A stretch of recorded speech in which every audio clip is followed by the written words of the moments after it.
ಮತ್ತೆ ನಮ್ಮಲ್ಲಿ ಹೊಸತನವನ್ನು, ಹೊಸ ಬದಲಾವಣೆಯನ್ನು ಮತ್ತು ಬಾಬರವರ ಆಶೀರ್ವಾದವನ್ನು ಪಡ್ಕೊಂಡು ಮತ್ತೆ ನಮ್ಮಲ್ಲಿ ನವಚೇತನವನ್ನು ತುಂಬಿಕೊಳ್ಳಿಕ್ಕೆ ನಮ್ಗೆ ಇಲ್ಲಿ ಪೂರ್ಣ ಅವಕಾಶ ಇದೆ. ಅದರಿಂದ ನಾವು ಚೆಕ್ ಮಾಡ್ಕೊಳ್ಳಿದ ತಕ್ಷಣ ಅದ್ರ ಮುಂದೆ ಇಷ್ಟೆಲ್ಲ ಪ್ರೋಸೆಸ್ ಹೋಗ್ಬೇಕು. ಚೆಕ್ ಮಾಡ್ಕೊಳ್ಳೋದ್ರ ಜೊತೆಗೆ ಏನು ಮಾಡ್ಕೋಬೇಕು, ಒಪ್ಕೋಬೇಕಲ್ಲ. ಚೆಕ್ ಮಾಡ್ಕೊಂಡ ತಕ್ಷಣ ನನ್ನ ದೌರ್ಬಲ್ಯ, ನನ್ನ ನ್ಯೂನ್ಯತೆ, ನನ್ನದೇನು ತಪ್ಪಿತ್ತು ಅಂತ ಚೆಕ್, ಏನು ಬಾಬಾ ಹೇಳುವ ರೀತಿನಲ್ಲಿ ನಂದೇನಿದೆ ಫಾಲ್ಟ್ ಅಂತ ಚೆಕ್ ಮಾಡ್ಕೊಳ್ಳೋದು ಮತ್ತು ಅದನ್ನು ಒಪ್ಕೊಳ್ಳೋದು. ನಮ್ಮ ಮನಸ್ಸು ಒಪ್ಕೋಬೇಕು, ಹೌದು ಇದು ನನ್ನ ಒಳ್ಳೇದಿದ್ರೆ ಒಳ್ಳೇದೇ ಅಂತ ಒಪ್ಕೊಳ್ಬೇಕು, ತಪ್ಪಿದ್ರೆ ತಪ್ಪೇ ಅಂತ ಒಪ್ಕೊಳ್ಬೇಕು. ಯಾವಾಗಲೂ ಕೀಳರಿಮೆ ಮಾಡ್ಕೊಳ್ಳಿ ಅಂತ ಹೇಳಲ್ಲ ಬಾಬಾ. ಹೀಗೆ ಒಪ್ಕೊಂಡಾಗ್ಲೇ ನಮ್ಮಲ್ಲಿ ಮತ್ತೆ ಮನ ಪರಿವರ್ತನೆಯ ಶಕ್ತಿ ಬಾಬಾ ಕೊಡ್ತಾರೆ. ಮತ್ತು ಈ ತಪಸ್ಸಿನ ಈ ಸಮಯದಲ್ಲಿ ಪಶ್ಚಾತ್ತಾಪನೂ ಒಂದು ತಪಸ್ಸೆ, ನಮ್ಮ ಒಂದು ಹೊಸ ಜೀವನ ಕೊಡತಕ್ಕಂಥವ್ರು. ಅದನ್ನು ಬಾಬುನ ಮುಂದೆ ಒಪ್ಪಿಸಿ ಡ್ರಾಮಾ ಅಂತ ಫುಲ್ ಸ್ಟಾಪ್ ಕೊಟ್ಟು ನಮ್ಮ ಮನೋಮಾಲಿನ್ಯವನ್ನು ಕಂಪ್ಲೀಟಾಗಿ ಶುದ್ಧ ಮಾಡ್ಕೊಂಡ್ಬಿಡ್ಬೇಕು. ಹೇಗೆ ಇಲ್ಲಿ ಪ್ರಕೃತಿ ನಮಗೆ ಪಾಠ ಹೇಳುತ್ತೆ ತಾನೆ, ಹೇಗೆ ಗಾಳಿ ಮಾಲಿನ್ಯ ಇಲ್ಲ, ಶುದ್ಧ ಗಾಳಿ ಇದೆ, ಶುದ್ಧ ಪ್ರಕೃತಿ ಇದೆ, ಎಲ್ಲನೂ ಸಹ ಪರಿಶುದ್ಧವಾಗಿದೆ ತಾನೆ ಪ್ರಕೃತಿ. ಹಾಗೆ ನಮ್ಮ ಮನಸ್ಸಿನಲ್ಲಿ ಹಳೆಯದ್ದು ಯಾವುದೇ ವೇಟ್, ಯೋಚನೆಗಳು, ಚಿಂತೆಗಳು ಅಥವಾ ಭಾರಗಳಿದ್ರೆ ಅದನ್ನೆಲ್ಲನೂ ಸಹ ನಾವು ಬಾಬಾವರಿಗೆ ಅರ್ಪಿಸ್ಲಿಕ್ಕೆ ಈ ಮುರುಳಿಯ ಪ್ರತಿ ಚೆಕ್ ಮಾಡ್ಕೊಳ್ಳಿ ಅಂದಾಗಲೆಲ್ಲ ನಾವು ಅದರ ಮುಂದೆ ಇಷ್ಟು ಪ್ರೋಸೆಸ್ ಕೆಲಸನ ಮಾಡಿಕೊಂಡಾಗ ಅದು ಪೂರ್ತಿ ಆಗುತ್ತೆ. ನಾವೆಲ್ಲ ಪುರುಷಾರ್ಥಿ ಆತ್ಮರಾಗಿದ್ದೇವೆ. ತಂದೆ ಸಂಬಂಧದಲ್ಲಿ ನಾವೆಲ್ಲರೂ ಸಹ ಪ್ರಾಮಾಣಿಕರು, ಸತ್ಯ ಮನಸ್ಸಿನವರು ಆಗಬೇಕು ಅಂತ ನಾವೆಲ್ಲ ಒಂದು ಗುರಿ ಇಟ್ಕೊಂಡು ನಡ್ಕೊಳ್ತಾ ಇದ್ದೀವಿ ತಾನೆ. ಬಾಬಾ ಜೊತೆಗೆ ಪ್ರಾಮಾಣಿಕವಾಗಿರ್ಬೇಕು, ಸತ್ಯವಂತರಾಗಿರ್ಬೇಕು, ಸತ್ಯಸಂಧರಾಗಿರ್ಬೇಕು ಅಂತ ಎಲ್ಲರೂ ಗುರಿ ಇಟ್ಕೊಂಡು ನಡೀತಿದ್ದೇವೆ. ಆದರೆ ಬಾಬಾ ಹೇಳ್ತಾರೆ ಎಲ್ಲರೂ ಸಹ ಈ ಗುರಿಯಲ್ಲಿ ಅಷ್ಟೊಂದು ಹಾನೆಸ್ಟ್ ಆಗಿರೋದ್ರಲ್ಲಿ ನಂಬರ್ ವಾರ್ ಇದ್ದೀರಾ ಅಂತ.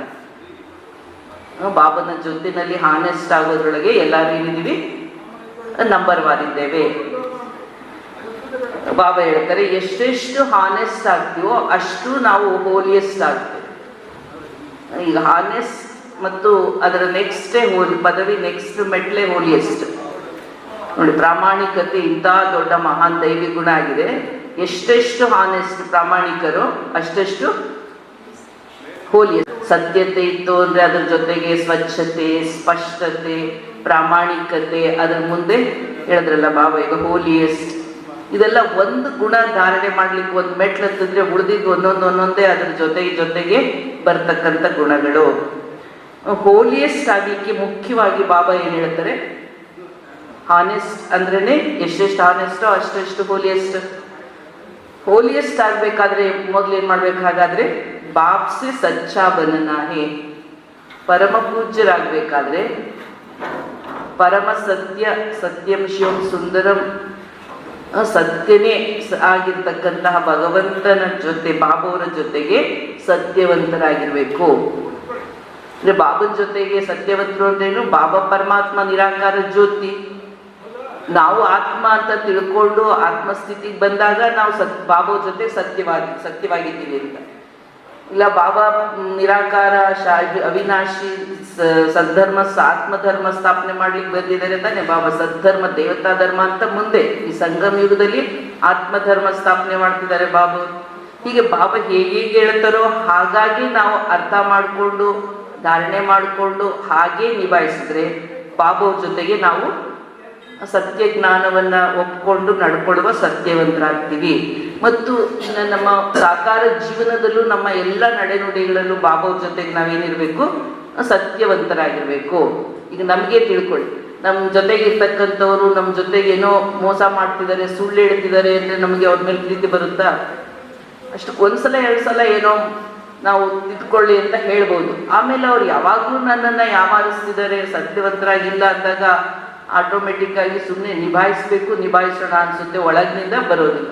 ಅದೇ ರೀತಿ ಬಾಬನ ಜೊತೆನಲ್ಲೂ ಸಹ ನಮ್ಮ ಸಂಬಂಧದಲ್ಲಿ ಬಾಬನ ಜೊತೆಗೆ ಸತ್ಯವಂತರಾದಷ್ಟು ಸಚ್ಚೆ ದಿಲ್ಪರ್ ಸಾಹೇಬ್ ರಾಜಿ ಅಂತಾರಲ್ಲ ಬಾಬಾ, ಸತ್ಯ ಮನಸ್ಸಿನ ಮೇಲೆ ಪರಮಾತ್ಮ ಸಂತುಷ್ಟನಾಗ್ತಾರೆ.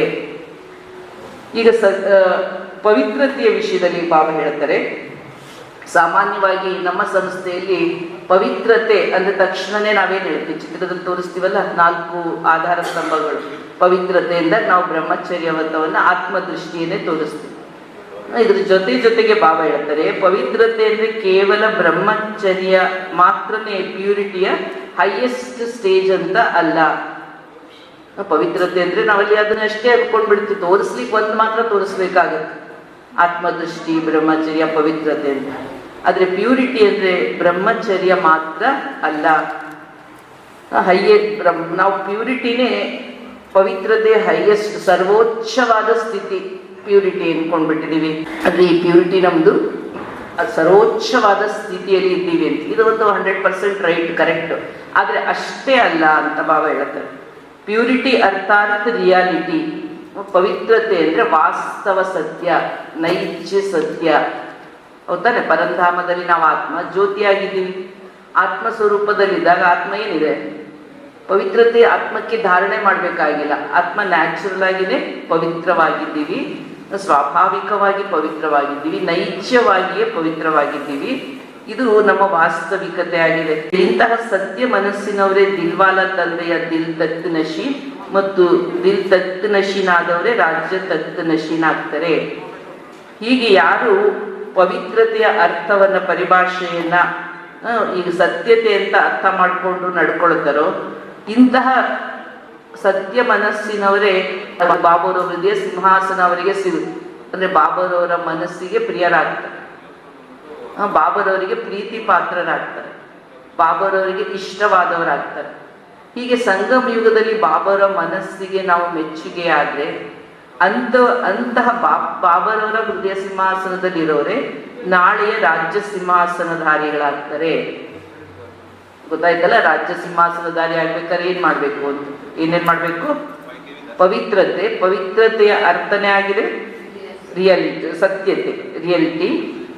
ಯಾರು ಸತ್ಯವಂತರಾಗಿರ್ತಾರೆ, ಸತ್ಯ ಮನಸ್ಸಿನವರಾಗಿರ್ತಾರೆ, ಅಂಥವರೇ ಬಾಬಾರವರಿಗೆ ಪ್ರಿಯರಾಗ್ತಾರೆ. ಅಂದ್ರೆ ಬಾಬಾವರ ಮನಸ್ಸೆಂಬ ಸಿಂಹಾಸನದಲ್ಲಿ ಇರ್ತಾರೆ. ಅದಕ್ಕಿಂತ ಮುಂಚೆನೇ ಒಂದು ಸಿಂಹಾಸನ ಇದೆ ತಾನೆ. ಬಾಬಾವರ ಹೃದಯ ಸಿಂಹಾಸನ ಏರ್ಬೇಕಾದ್ರೆ ನಾವು ಮೊದಲೇನಿರ್ಬೇಕು?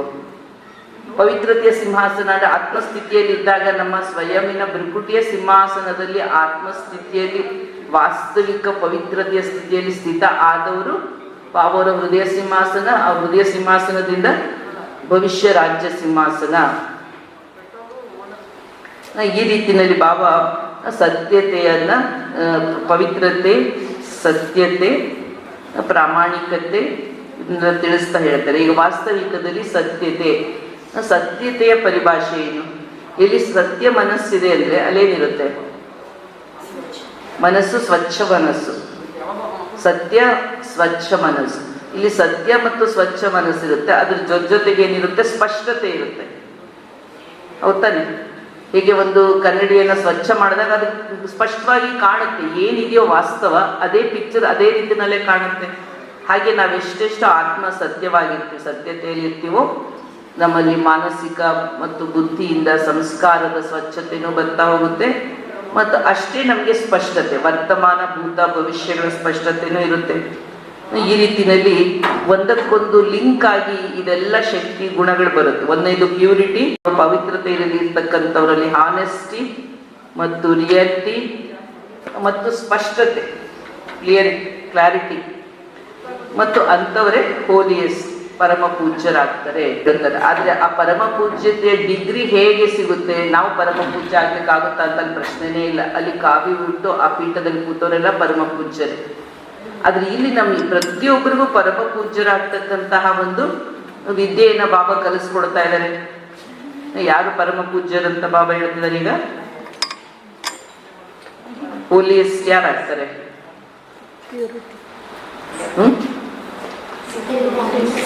ಯಾರು ಹಾನೆಸ್ಟ್ ಇರ್ತಾರೆ ಅವರು ಹೋಲಿಯಸ್ಟ್. ಹಿಂದೆ ಪರ್ಷಿಯಾ ದೇಶದಲ್ಲಿ ದಾರ ಎಂಬ ಕುರಿಗಾಹಿ ಯುವಕನಿದ್ದ. ಅವನು ಕಡು ಬಡವನಾಗಿದ್ದ, ಜ್ಞಾನಿಯೂ ಬುದ್ಧಿವಂತನೂ ಆಗಿದ್ದ. ಅವನ ಜಾಣ್ಮೆಯ ಬಗ್ಗೆ ಅರಿತ ಆ ದೇಶದ ದೊರೆ ಶಾ ಅವನನ್ನು ತನ್ನ ಅರಮನೆಗೆ ಕರೆಸಿ ತನ್ನ ಸೇವೆಗೆ ನೇಮಿಸಿಕೊಂಡನು. ಕ್ರಮೇಣ ದಾರನು ತನ್ನ ಬುದ್ಧಿವಂತಿಕೆ ಹಾಗೂ ಪ್ರಾಮಾಣಿಕ ನಡವಳಿಕೆಯಿಂದಾಗಿ ಆಸ್ಥಾನದ ಪ್ರಧಾನ ಪದವಿಗೇರಿದ. ಅವನ ಉನ್ನತಿಯನ್ನು ಸಹಿಸದ ಆಸ್ಥಾನದ ಇತರ ಮಂತ್ರಿಗಳು ಅಸೂಯೆಯಿಂದ ಕುದಿಯತೊಡಗಿದರು. ಅವನನ್ನು ಅಧಿಕಾರದಿಂದ ಕೆಳಗಿಳಿಸುವ ಒಂದು ಸಂದರ್ಭಕ್ಕಾಗಿ ಕಾಯತೊಡಗಿದರು. ಒಮ್ಮೆ ರಾಜ ತನ್ನ ರಾಜ್ಯದ ಒಂದು ಪ್ರಾಂತ್ಯಕ್ಕೆ ದಾರನನ್ನು ತಾತ್ಕಾಲಿಕ ಸಾಮಂತನನ್ನಾಗಿ ನೇಮಿಸಿ ಕಳುಹಿಸಿದ. ದಾರನು ರಾಜ್ಯದಲ್ಲಿಲ್ಲದ ಈ ಸಮಯದಲ್ಲಿ ಅವನ ವಿರೋಧಿಗಳು ದೊರೆಯ ಬಳಿ ಇಲ್ಲ ಸಲ್ಲದ ದೂರುಗಳನ್ನು ಹೇಳಿದರು. ಅವನು ಮಹಾ ಲಂಚಕೋರನೆಂದು, ಬೊಕ್ಕಸಕ್ಕೆ ಸೇರಬೇಕಾದ ಹಣ ಮತ್ತು ಅಮೂಲ್ಯವಾದ ವಸ್ತುಗಳನ್ನು ಲಪಟಾಯಿಸಿ ದೊಡ್ಡದೊಂದು ಪೆಟ್ಟಿಗೆ ಒಳಗೆ ಅಡಗಿಸಿಟ್ಟು ತಾನೆಲ್ಲಿಗೇ ಹೋದರೂ ಪೆಟ್ಟಿಗೆಯನ್ನು ತನ್ನೊಂದಿಗೆ ಒಯ್ಯುತ್ತಾನೆಂದು ಪರಿಪರಿಯಾಗಿ ಬಣ್ಣಿಸಿ ಹೇಳಿದರು. ದೊರೆಗೆ ಈ ಮಾತುಗಳ ಮೇಲೆ ನಂಬಿಕೆಯಾಗಲಿಲ್ಲ. ಆದರೆ ಆ ಪೆಟ್ಟಿಗೆಯ ಬಗ್ಗೆ ಕೌತುಕ ಹೆಚ್ಚಿತು. ಅದರ ರಹಸ್ಯವನ್ನು ತಿಳಿಯಬೇಕೆಂದು ನಿರ್ಧರಿಸಿದನು. ರಾಜನು ಅದೇ ದಿನ ರಾತ್ರಿ ಯಾವ ಬಗೆಯ ಪೂರ್ವ ಸೂಚನೆಯನ್ನು ಕೊಡದೆ ದಾರನ ಬಿಡಾರಕ್ಕೆ ಬಂದಿಳಿದ. ಸ್ವಾಗತ ಸತ್ಕಾರಗಳೆಲ್ಲ ಮುಗಿದ ನಂತರ ಮೂಲೆಯಲ್ಲಿದ್ದ ಭಾರೀ ಗಾತ್ರದ ಪೆಟ್ಟಿಗೆಯನ್ನು ಕಂಡ. ಇನ್ನವನಿಗೆ ತಡೆಯದಾಯಿತು. ಗೆಳೆಯ, ಆ ಪೆಟ್ಟಿಗೆಯಲ್ಲಿ ಏನಿದೆ ತೋರಿಸುವೆಯಾ ಎಂದು ಕೇಳಿದ. ದಾರನ ಮುಖದಲ್ಲಿ ಮಂದಹಾಸ ಮಿನುಗಿತು. ಮರು ಮಾತಾಡದೆ ಎದ್ದು ಹೋಗಿ ಪೆಟ್ಟಿಗೆಯ ಬೀಗ ತೆಗೆದು ಅಲ್ಲೇ ಪಕ್ಕಕ್ಕೆ ನಿಂತ. ರಾಜ ತಾನೇ ಪೆಟ್ಟಿಗೆಯ ಮುಚ್ಚಳ ತೆರೆದು ನೋಡಿದ. ಆದರೆ ಅಲ್ಲಿ ಕಂಡಿದ್ದು ಬಣ್ಣ ಮಾಸಿದ, ತೇಪೆ ಹಚ್ಚಿದ ಒಂದು ಸಾದಾ ನಿಲುವಂಗಿ ಮತ್ತು ಒಂದು ಉದ್ದನೆಯ ಬಿದಿರು ಕೋಲು ಅಷ್ಟೇ. ದೊರೆಯ ಪ್ರಶ್ನಾರ್ಥಕ ನೋಟ ಕಂಡು ದಾರ ಹೇಳಿದ, ಮಹಾಸ್ವಾಮಿ, ತಾವು ಕೃಪೆ ತೋರಿ ನನ್ನನ್ನು ಅರಮನೆಗೆ ಕರೆತರುವ ಮುನ್ನ ನಾನೊಬ್ಬ ಕುರಿ ಕಾಯುವ ಕುರಿಗಾಹಿಯಾಗಿದ್ದೆ. ತಾವು ನನಗೆ ಆಶ್ರಯ, ಅಧಿಕಾರ ಎಲ್ಲ ನೀಡಿದಿರಿ. ಆದರೆ ಆಸ್ಥಾನ, ಮಾನ, ಸುಖ ಭೋಗಗಳು ಶಾಶ್ವತವಾದುವಲ್ಲ. ಅಧಿಕಾರ, ಅಂತಸ್ತುಗಳು ಮಾನವನ ತಲೆ ತಿರುಗಿಸಿ ಬಿಡಬಲ್ಲವು, ಮೇಲಕ್ಕೆತ್ತಿದಂತೆ ಮಾಡಿ ಪ್ರಪಾತಕ್ಕೆ ತಳ್ಳಬಲ್ಲವು, ಅಡ್ಡದಾರಿ ಹಿಡಿಸಿ ಅಹಂಭಾವ ತುಂಬಿ ಅಂಧಪಥಕ್ಕೆ ತಳ್ಳಬಲ್ಲವು. ಆದರೆ ಯಾರು ತಮ್ಮ ಹಿಂದಿನ ಸ್ಥಿತಿಗತಿಗಳನ್ನು, ನಡೆದು ಬಂದ ಹಾದಿಯನ್ನು ಮರೆಯದೆ ನೆನಪಿಟ್ಟುಕೊಳ್ಳುತ್ತಾರೋ ಅಂಥವರಿಗೆ ದೈವಕೃಪೆ, ಅದೃಷ್ಟಬಲ ಎರಡೂ ಸಹಾಯಕ್ಕಿರುತ್ತವೆ ಎಂದು ನಾನು ನಂಬಿದ್ದೀನಿ. ಆದ್ದರಿಂದಲೇ ಇವುಗಳನ್ನು ಜೋಪಾನವಾಗಿ ಇಟ್ಟುಕೊಂಡಿದ್ದೀನಿ. ಇವು ನನ್ನ ಗತ ಜೀವನದ ಕುರುಹುಗಳಾಗಿವೆ. ಇವು ನನ್ನನ್ನು ಸತ್ಯವಂತನನ್ನಾಗಿಯೂ ಪ್ರಾಮಾಣಿಕನನ್ನಾಗಿಯೂ ರೂಪಿಸಲು ನೆರವಾಗಿವೆ. ಪ್ರತಿ ರಾತ್ರಿ ಮಲಗುವ ಮುನ್ನ ಈ ಉಡುಪುಗಳನ್ನು ನೋಡುವ ಅಭ್ಯಾಸವಿರಿಸಿಕೊಂಡಿದ್ದೀನಿ. ಇಂದಿನ ನನ್ನ ಕೀರ್ತಿ ಮತ್ತು ಸುಖ ಜೀವನದ ಅಮಲಿನಲ್ಲಿ ಗತ ಬದುಕನ್ನು ಮರೆಯಬಾರದಲ್ಲವೇ ಮಹಾಸ್ವಾಮಿ? ಬಾಹ್ಯದಲ್ಲಿ ನಾನೊಬ್ಬ ಪ್ರಾಂತ್ಯಾಧಿಕಾರಿ, ಅಂತರಂಗದಲ್ಲಿ ನಾನೊಬ್ಬ ಸರಳ ಕುರಿ ಕಾಯುವ ಕುರಿಗಾಹಿ. ತಮ್ಮ ಪ್ರೀತಿಗೂ ನಂಬಿಕೆಗೂ ಪಾತ್ರನಾಗಲು ಬೇಕಾದ ಯೋಗ್ಯತೆ, ಪ್ರಾಮಾಣಿಕತೆಗಳು ಈ ಉಡುಗೆಯ ಕೊಡುಗೆಗಳೇ ಆಗಿವೆ ಎಂದು ಅಭಿಮಾನದಿಂದ ಉತ್ತರಿಸಿದನು. ಅವನ ಈ ಪ್ರಾಮಾಣಿಕ ಉತ್ತರದಿಂದ ಅತ್ಯಂತ ಸಂತೋಷಗೊಂಡ ರಾಜ ಅಂದಿನಿಂದ ದಾರನನ್ನು ಹೆಚ್ಚು ಪ್ರೀತಿಸಿ ಗೌರವದಿಂದ ಕಾಣತೊಡಗಿದ. ಇದರಿಂದ ಏನರ್ಥ ಆಗುತ್ತೆ? ಸುಖ ಜೀವನದಲ್ಲಿ ಗತ ದಿನಗಳನ್ನು ಮರೆಯುವುದು. ನಮ್ಮ ಗತ ಜೀವನ, ನಾವು ಮೊದಲಿಂದ ನಡೆದು ಬಂದಿದ್ದು ಒಂದು ಬೇಸಿರುತ್ತಲ್ಲ, ಅದನ್ನ ನಾವು ಮರಿಬಾರ್ದು. ವೈಭವಗಳು ನಮಗೆ ಸಿಕ್ಬಿಡುತ್ತೆ, ಪ್ರಕೃತಿ ದಾಸಿ ಆಗ್ಬಿಡುತ್ತೆ. ಅದೆಲ್ಲ ಸಿಕ್ಕಿದ್ರೂ ಸಹ ನಾವು ನಮ್ಮ ಆತ್ಮಸ್ಥಿತಿಯನ್ನು ಮರಿಬಾರ್ದು. ಮತ್ತು ನಾವು ಮೂಲ, ನಮ್ಮ ಅಸ್ತಿತ್ವ, ನಾವು ನಾವು ಎಲ್ಲಿಂದ ಬಂದ್ವಿ, ಅವನಿಗೊಬ್ಬ ಕುರಿ ಕಾಯೋನಾಗಿದ್ದ, ಅದನ್ನು ಅವನು ಮರಿಲಿಲ್ಲ. ಯಾಕೆ ಅಂತಂದ್ರೆ ಒಂದೇ ಸಲ ನಾನು ಏರ್ಬಿಟ್ರೆ ಒಂದೇ ಸಲ ಬಿದ್ದ್ಬಿಡ್ತೀವಿ. ಮತ್ತು ನಮ್ಮಲ್ಲಿ ಏನೆಲ್ಲ ಮೂಲತಃ ನಮ್ಮಲ್ಲಿ ಏನೆಲ್ಲ ವಿಶೇಷತೆಗಳಿರ್ತದೆ ಆ ವಿಶೇಷತೆಗಳನ್ನ ಬಿಡಬಾರ್ದು. ಈಗ ಹಾನೆಸ್ಟಿ ಅಂತಂದ್ರೆ ಬಾಬಾ ಇನ್ನೊಂದು ರೀತಿನಲ್ಲಿ ಬಾಬಾ ತಿಳಿಸ್ತಾ ಇದ್ದಾರೆ.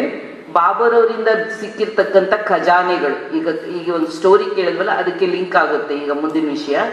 ಈಗ ರಾಜನ ಆಸ್ಥಾನದಲ್ಲಿ ಅವನಿಗೆ ಬೇಕಾದಷ್ಟು ಖಜಾನೆಗಳಿತ್ತು, ಆದ್ರೆ ಅವನು ಅದನ್ನ ತನಗಾಗಿ ದುರುಪಯೋಗ ಮಾಡಲಿಲ್ಲ. ಹಾಗೆ ಬಾಬಾ ನಮಗೆ ಖಜಾನೆಗಳನ್ನ ಕೊಟ್ಟಿದ್ದಾರೆ. ಅದನ್ನ ನಾವು ಬಾಬಾವರ ಆದೇಶ ಇಲ್ಲದೆ ನಮ್ಮ ಮನಮತದಂತೆ ಇತರ ಕಾರ್ಯಗಳಲ್ಲಿ ತೊಡಗಿಸುವಂತೆ ಇಲ್ಲ.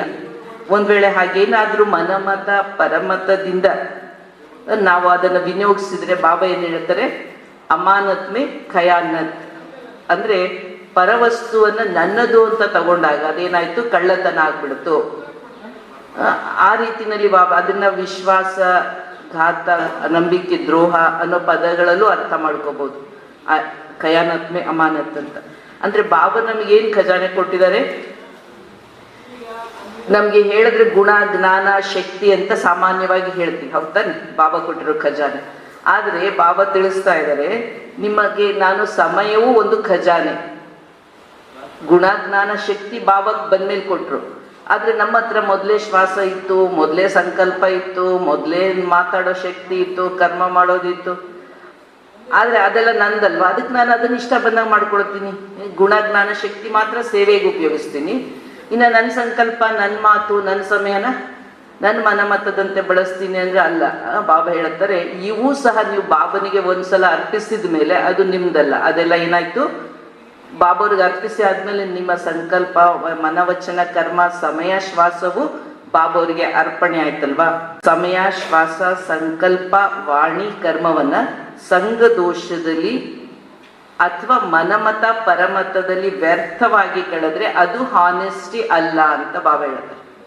ಅದು ಈ ಸ್ಟೋರಿಯಿಂದ ನಮ್ಗದು ಚೆನ್ನಾಗಿ ಅರ್ಥ ಆಗುತ್ತೆ, ಹೇಗೆ ನಮ್ಮ ಜೀವನದಲ್ಲಿ ಎಷ್ಟರ ಮಟ್ಟಿಗೆ ಹಾನೆಸ್ಟಿ ಆಗಿರ್ಬೇಕು ಅನ್ನೋದ್ರ ಬಗ್ಗೆ.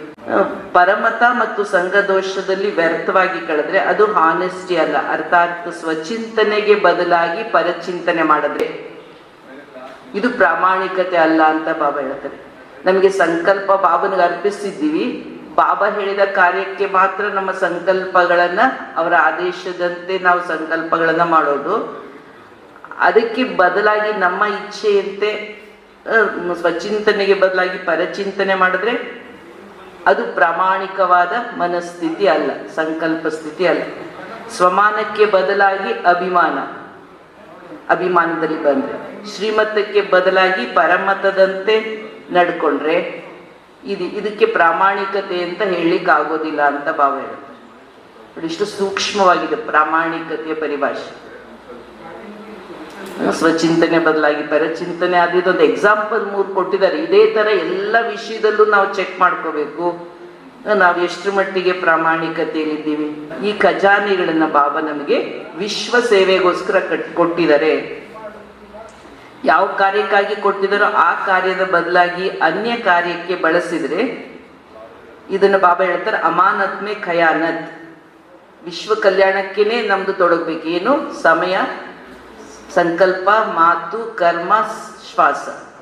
ಅದು ಬಿಟ್ಟು ನಾವು ಅನ್ಯ ಅಂದ್ರೆ ನಮ್ಮ ದೇಹಾಭಿಮಾನದ ಕಾರ್ಯಗಳಲ್ಲಿ ತೊಡಗಿಸಿದ್ರೆ ಅದು ಭಗವಂತನಿಗೆ ನಾವು ಕೊಟ್ವಿ ಅಂದ್ರೆ ಅದು ಅವನ ಸಂಪತ್ತಾಯ್ತು. ಅದು ನಮಗೆ ತಿರುಗಿಸಿ ಅವನ ಖಜಾನೆ ನಮಗೆ ಕೊಟ್ಟಿರೋದನ್ನ ನಾವು ಅನ್ಯ ಕಾರ್ಯದಲ್ಲಿ ಬಳಸಿದ್ರೆ ಏನಾಯ್ತು, ನಂಬಿಕೆಗೆ ಮೋಸ ಆದಂಗಾಯ್ತು. ಬಾಬಾವ್ರು ನಮಗೆ ಏನಂತ ನಂಬಿ ಈ ಖಜಾನೆ ಕೊಟ್ಟಿದ್ದಾರೆ, ವಿಶ್ವ ಕಲ್ಯಾಣ ಮಾಡ್ಲಿ ಅಂತ ನಂಬಿ ಖಜಾನೆ ಕೊಟ್ಟಿದ್ದಾರೆ.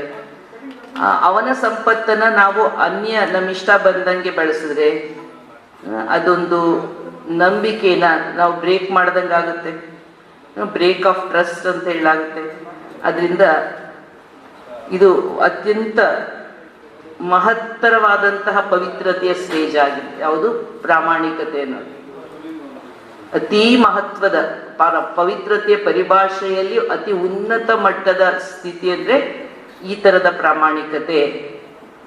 ಅದರಿಂದ ನಮ್ಮಲ್ಲೇ ಕೇಳ್ಕೊಳ್ಳಿ ಎಷ್ಟರ ಮಟ್ಟಿಗೆ ಹಾನೆಸ್ಟ್ ಆಗಿದ್ದೀನಿ ಅಂತ ಬಾಬಾ ಹೇಳ್ತಾರೆ. ಎಲ್ಲ ಹೇಳ್ತಾರೆ ಬಾಬಾ. ಆಮೇಲೆ ಇದ್ರಲ್ಲಿ ನಂಬರ್ ವಾದಿದ್ದೀವಿ, ಫಸ್ಟ್ ನಂಬರ್ ನೀವು, ಸೆಕೆಂಡ್ ನಂಬರ್, ಥರ್ಡ್ ನಂಬರ್ ಅಂತೆಲ್ಲ ಹೇಳಲ್ಲ.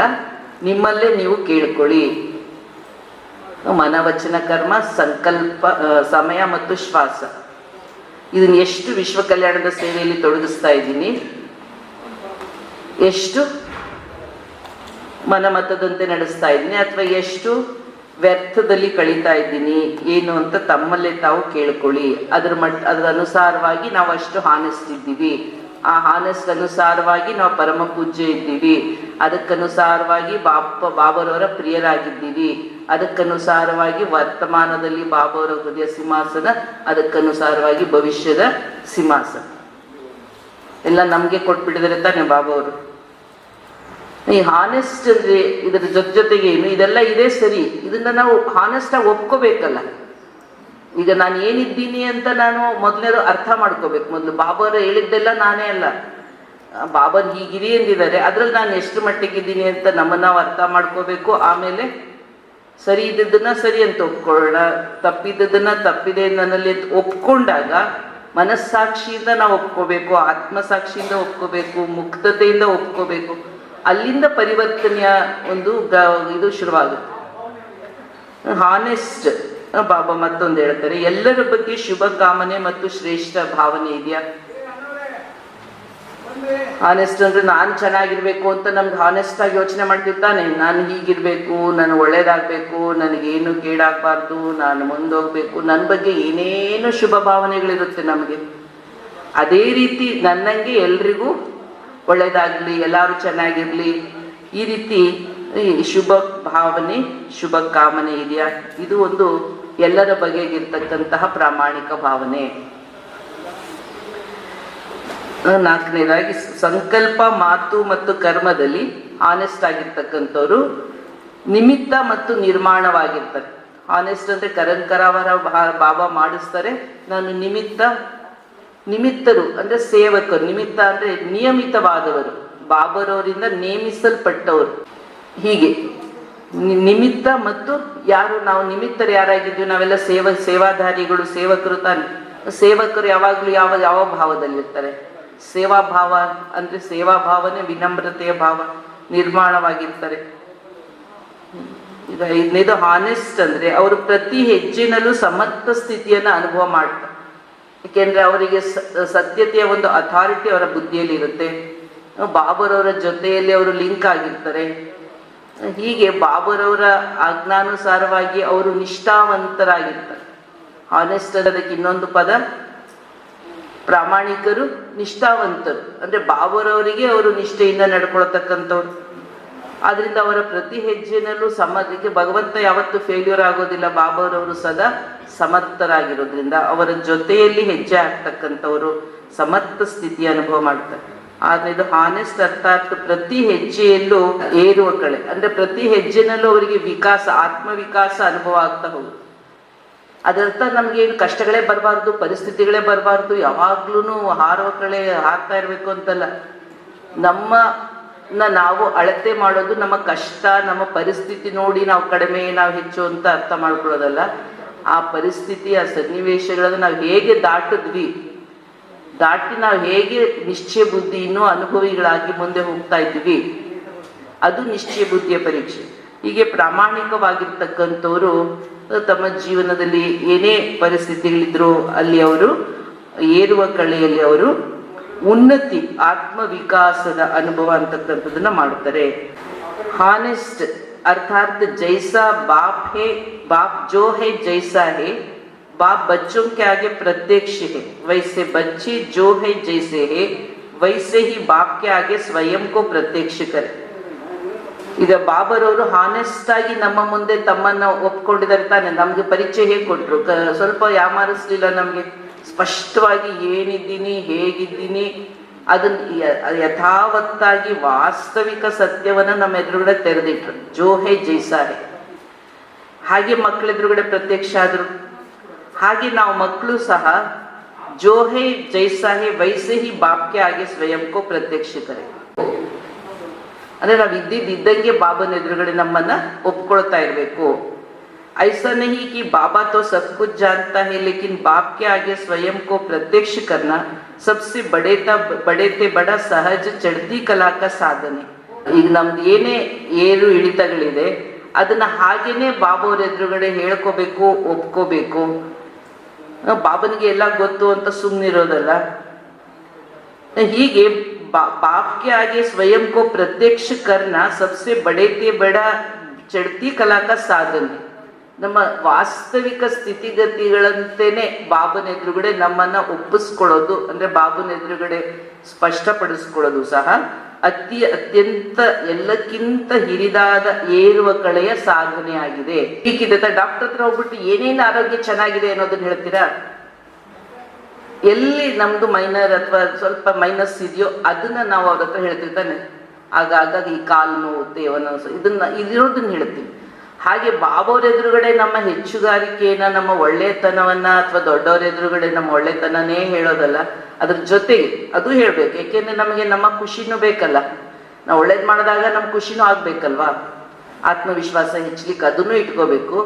ಅದ್ರ ಜೊತೆಯಲ್ಲಿ ನಮ್ಮ ಎಲ್ಲಿ ನ್ಯೂನ್ಯತೆಗಳಿದೆ, ಸರ್ಜನ್ ಎದುರುಗಡೆ, ಬಾಬುನ ಎದುರುಗಡೆ, ನಿಮಿತ್ತರ ಎದುರುಗಡೆ ನಮ್ಮ ಇರೋ ಥರನೇ ಹೆಂಗಿದೆಯೋ ಹಂಗೇನೆ ನಮ್ಮನ್ನು ಸ್ಪಷ್ಟಪಡಿಸ್ಕೊಳ್ಳೋದು ಅತ್ಯಂತ ಉತ್ತಮವಾದ ಏರುವ ಕಳೆಯ ಸಾಧನೆ ಆಗಿದೆ. ಹೀಗೆ ನಾವು ಹೇಗಿದ್ದೀವೋ ಹಾಗೇನೆ ಬಾಬನ ಎದುರುಗಡೆ ಸ್ಪಷ್ಟಪಡಿಸ್ಕೊಳ್ಳೋದು ಏರುವ ಕಳೆಗೆ ಸಾಧನೆ ಆಗಿದೆ.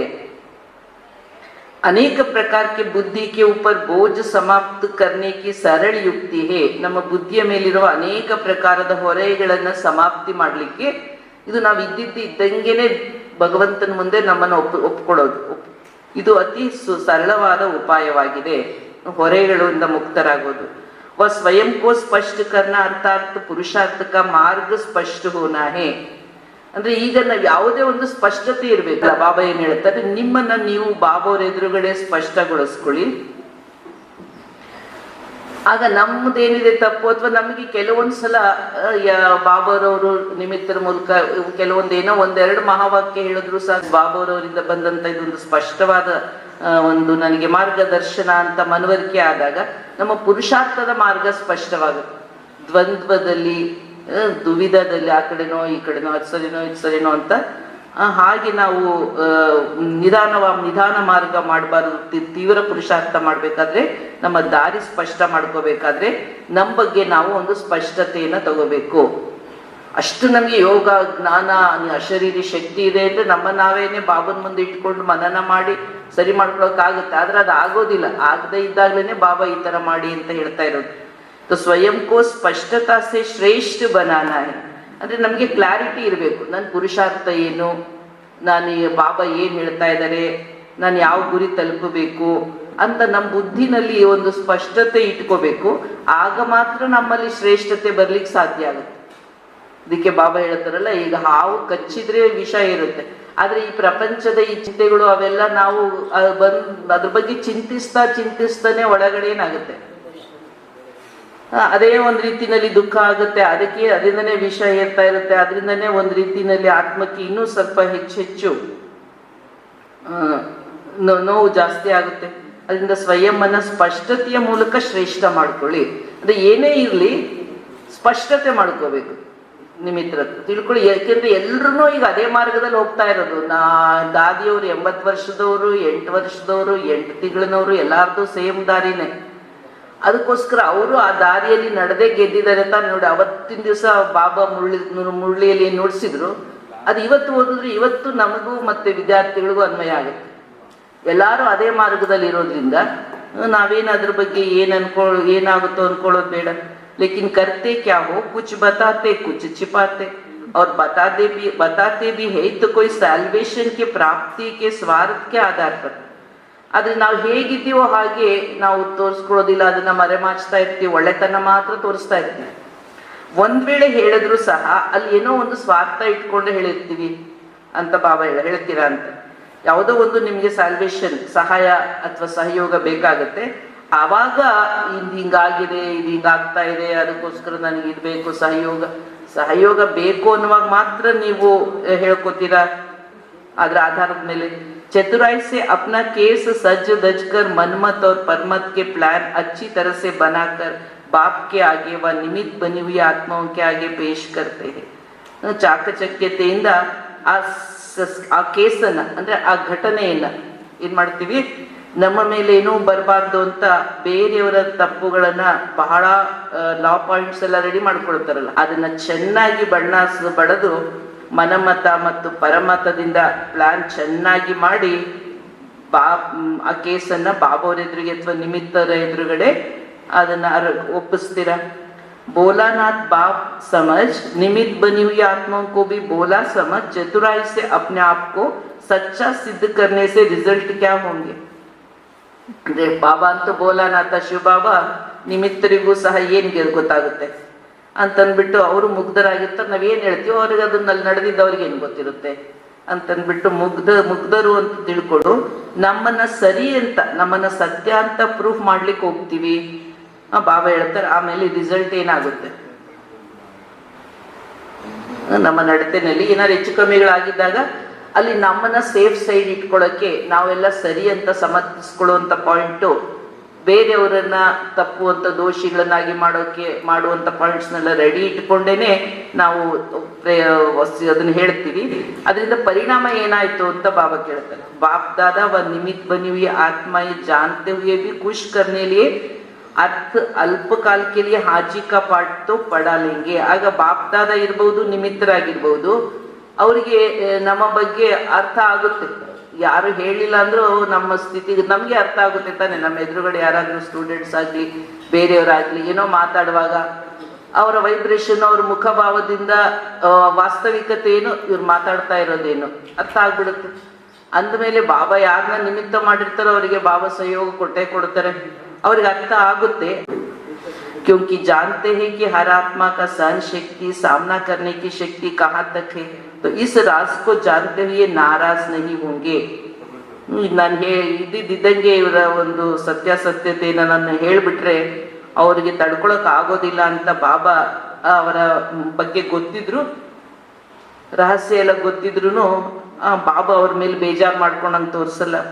उनको और ही आगे बढ़ाने की युक्ति देंगे, राजी भी करेंगे, लेकिन राज से राजी करना और दिल से राजी करना फर्क होता है.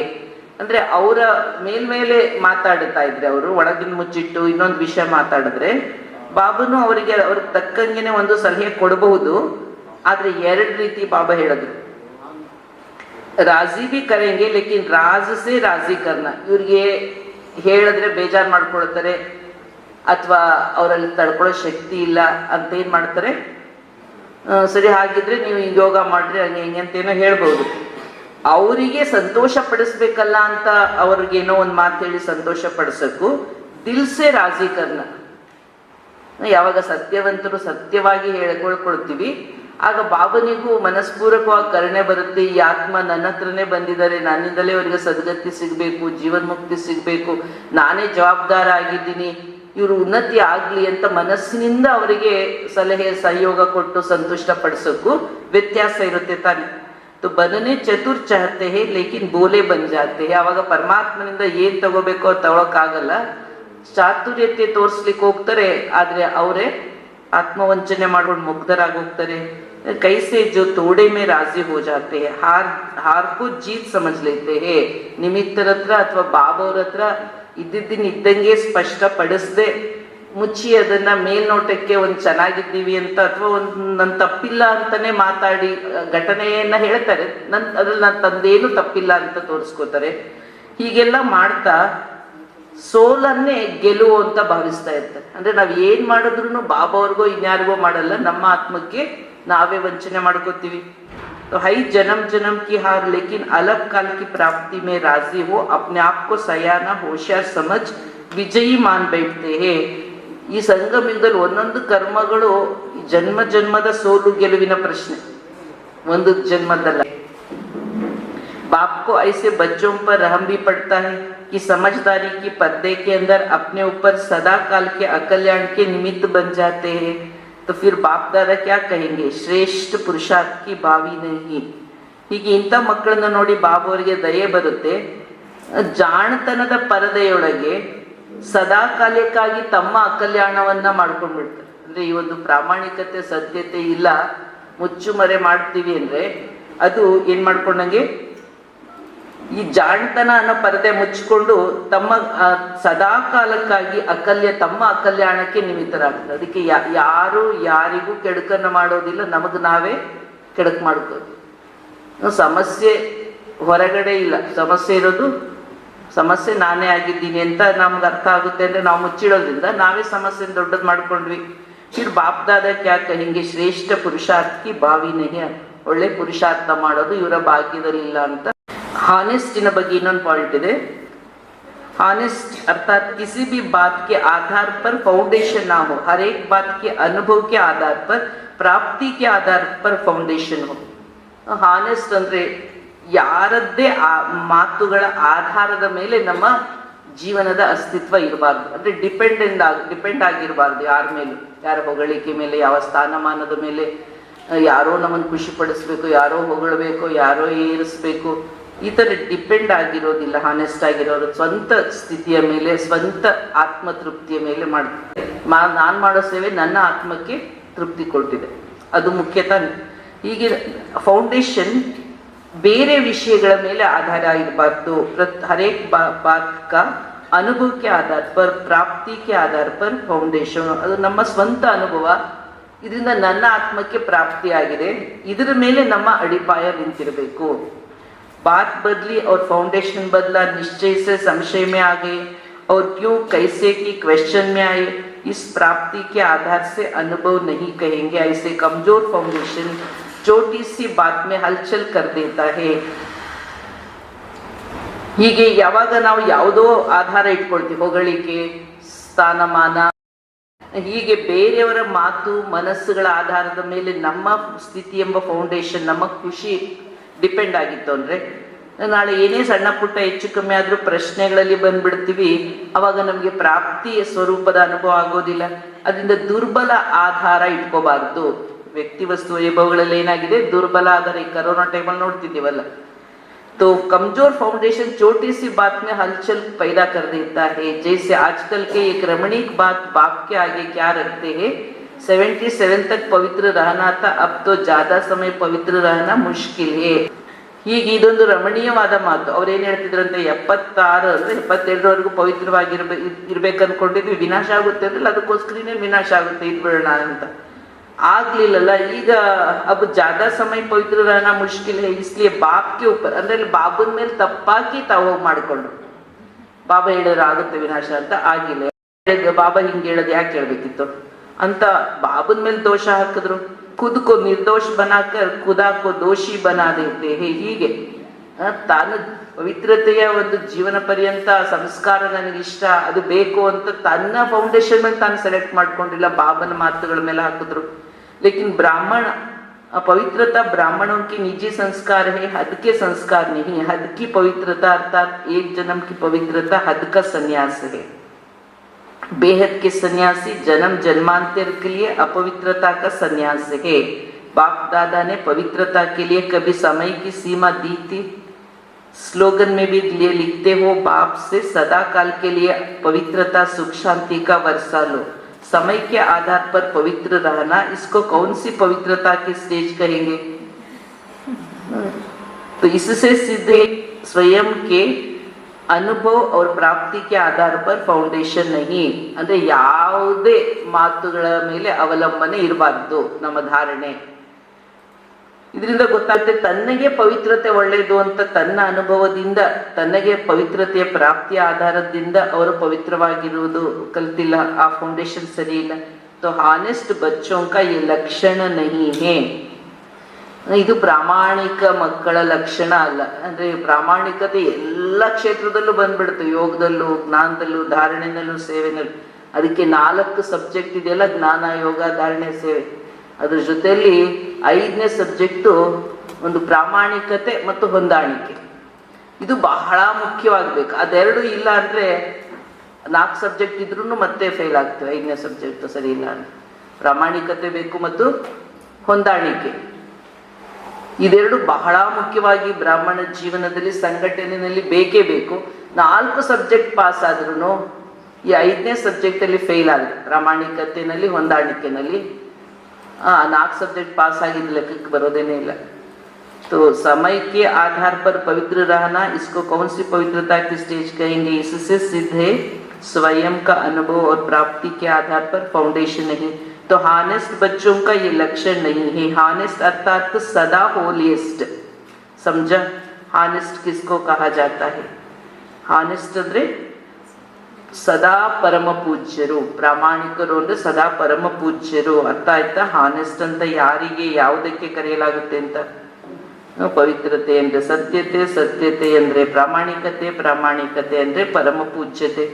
अच्छा, ऐसे सदा सच्ची दिल वाले, सत्यता के आधार पर सर्व के आधार मूर्त बनने वाले, हर कदम और प्राप्ति के आधार पर अपने जीवन के हर कदम को चलाने वाले, सत्य सदा श्रेष्ठ मत और श्रेष्ठ गति पर चलने वाले, ऐसे तीव्र पुरुषार्थियों को बाप दादा का याद प्यार और नमस्ते. ಅದರಿಂದ ಬಾಬಾ ಜೊತೆಗೆ ಇದನ್ನು ತಿಳಿಸೋದ್ರಲ್ಲ, ಹಾನೆಸ್ಟಿನ ಆಧಾರದ ಮೇಲೆ ಭವಿಷ್ಯದ ರಾಜ್ಯ ಪದವಿ, ರಾಜ್ಯ ಸಿಂಹಾಸನದವರೆಗೂ ಈ ಹಾನೆಸ್ಟ್ ಅನ್ನತಕ್ಕಂತಹ ಗುಣದ ಲಿಂಕ್ ಇದೆ. ಇಲ್ಲಿ ಯಾರು ಹಾನೆಸ್ಟ್ ಆಗಿರ್ತಾರೆ ಅವರೇ ಸತ್ಯವಂತರು, ಸತ್ಯವಂತರಾಗಿರೋರು ಬಾಬಾ ಅವರಿಗೆ ಪ್ರಿಯರು, ಬಾಬಾ ಅವರ ಪ್ರಿಯರಾಗಿ ಹೃದಯದಲ್ಲಿರೋರೇ ಭವಿಷ್ಯದ ರಾಜ್ಯ ಸಿಂಹಾಸನಕ್ಕೂ ಸೆಲೆಕ್ಟ್ ಆಗ್ತಾರೆ. ಅದರಿಂದ ತಕ್ಷಣಕ್ಕೆ ನಾವು ಒಳ್ಳೆಯವರಾಗಲಿಕ್ಕೆ ಏನೇನೋ ಮಾಡಿಬಿಡೋದು, ಅದರಿಂದ ಮತ್ತೊಂದ್ಸಲ ಇಳಿದು ಬಿಡ್ತೀವಿ. ಅದರಿಂದ ನಿಧಾನವಾದ್ರೂ ನಾವು ಪ್ರಾಮಾಣಿಕವಾದ ದಾರಿಯಲ್ಲಿ ಹೋದ್ರೆ ಅದಕ್ಕೆ ಹೇಳ್ತಾರಲ್ಲ, ಒಳ್ಳೆಯ ಕೆಲಸವನ್ನ ಒಳ್ಳೆಯ ರೀತಿ ಪ್ರಾಮಾಣಿಕವಾಗಿ ಮಾಡಬೇಕು. ಬಹಳ ಒಳ್ಳೆ ಕೆಲಸ ಅಂತ ಸುಳ್ಳು ಹೇಳಿ ಏನೇನೋ ಮಾಡಿ ಒಳ್ಳೆ ಕೆಲಸನೇ ಮಾಡ್ತಿದ್ದೀವಲ್ಲ, ಬಾಬಾವ್ರಿಗೋಸ್ಕರನೇ ಮಾಡೋದು ಅಂತಲ್ಲ. ಒಳ್ಳೆಯ ಗುರಿ ಇದೆ, ಅದನ್ನ ಮಾರ್ಗ ಸಹ ಏನಿರ್ಬೇಕು, ಸತ್ಯ ಮತ್ತು ಹಾನೆಸ್ಟ್ ಆದ ಮಾರ್ಗದಲ್ಲೇ ಆ ಒಳ್ಳೆಯ ಗುರಿಯನ್ನ ತಲುಪಿದ್ರೆ ಅದಕ್ಕೆ ನಮಗೆ ಫಲ ಇದೆ.